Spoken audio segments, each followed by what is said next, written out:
it comes to texting and driving, I think we should actually include it in the DMV test. All right? Not everybody in here is good at texting and driving. I get it. You shouldn't do it. If you suck at it, don't fucking do it. But I'm pretty good at it. And there's some of us that are really good at it that should be tested and approved to text and drive. All right? Let's put it on the DMV test. We're there anyway. You test us for 3-point turns and blinkers and shit. How about during the test go, okay, now what I would like for you to do is I want you to text your wife that she'll be home late. I want you to go onto Snapchat, watch a few videos, like some, comment on others. And if you're good at it, they fucking put it on your license. Okay to text and drive. Right? Can watch videos and drive.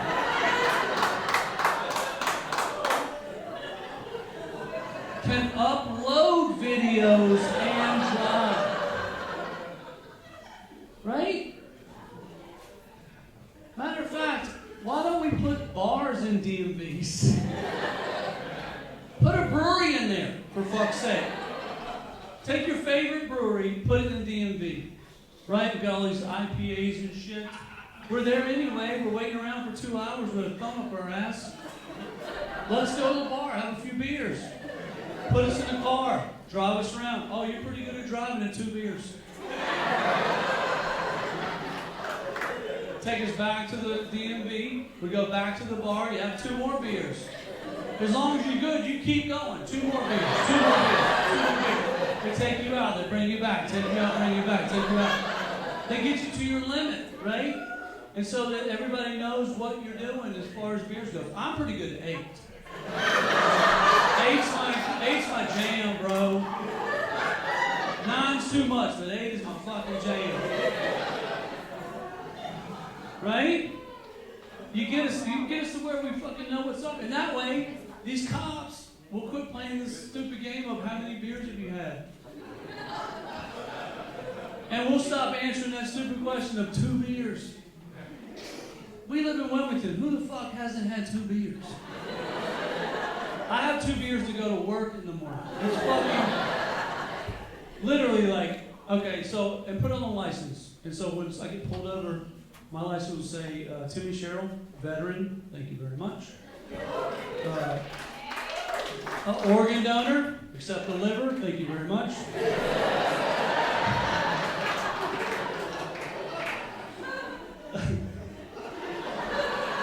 It's okay to text and drive, and good for 8 beers. That's my license.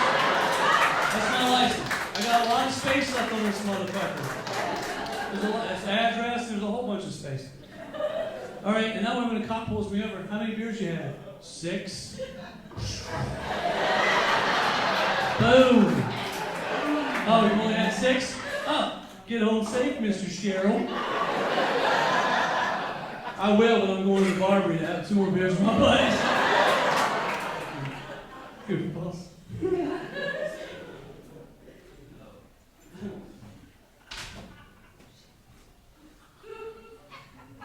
There are no glory.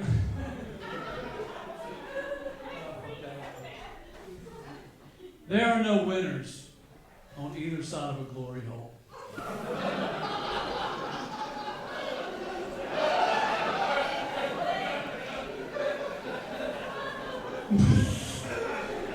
Not one. Not one winner on either side of a glory hole. Either side, no winners. Think about it. No one's ever looked down and been like, you know what? I really got my shit together. Fucking good job. Kids and wife are healthy. 401k. I got my pecker on the wall. No winners. Never.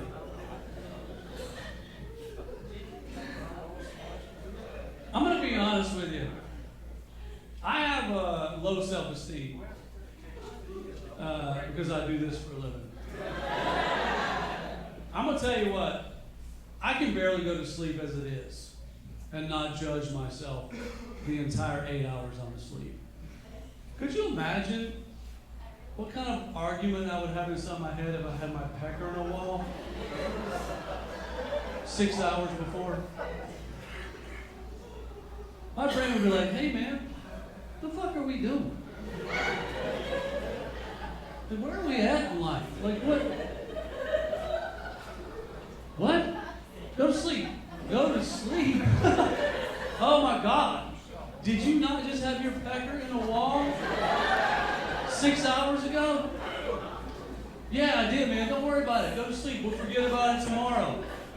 I don't think I'm going to be here tomorrow, bro. I'm fucking leaving.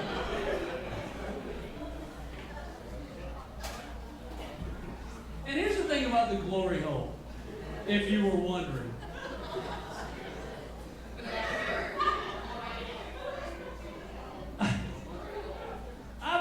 I've been in construction for 30 years.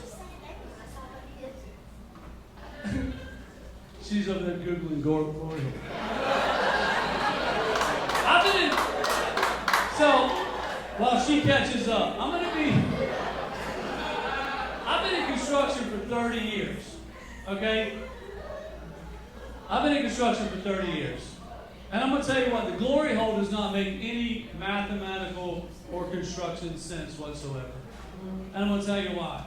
Because in the state of North Carolina, to pass inspection, a wall has to be built a minimum of a 2x4.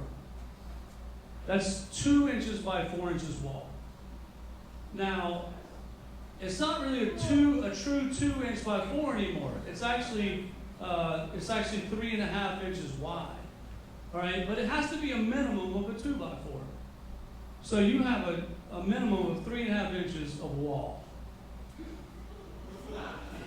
And that's just the framing, okay? Now, to pass code in North Carolina, you can't just leave the frame. You got to put sheetrock on both sides. And the thinnest sheetrock you can put on both sides to hang and not fall off is a 1/2 inch. So you got a 1/2 inch on both sides of that sheet or that stud, right? So now you're at 4.5 inches of wall. All right? It still won't pass code. You've got to finish it off with sheetrock tape and sheetrock mud. At minimum, you've got to put mud and tape on it. All right? So on both sides, you've got 3 coats of mud and a piece of tape. All right? So you've got a 1/4 inch on both sides. So now that's another 1/2 inch. So now we are at 5 inches of wall. Right? To pass code in North Carolina, that's 5 inches of wall. Now, anyone that gives a shit about their construction is not going to leave it unpainted. You're going to paint it, right? So you have to put a coat of primer and 2 coats of paint for a solid coat on both sides. That's another 1/8 of an inch on both sides. Right? So now we're at 5 1/4. 5 1/4 of wall. Now the average guy's pecker, and I'm gonna give you guys a lot of break in here. Average guy's pecker is what?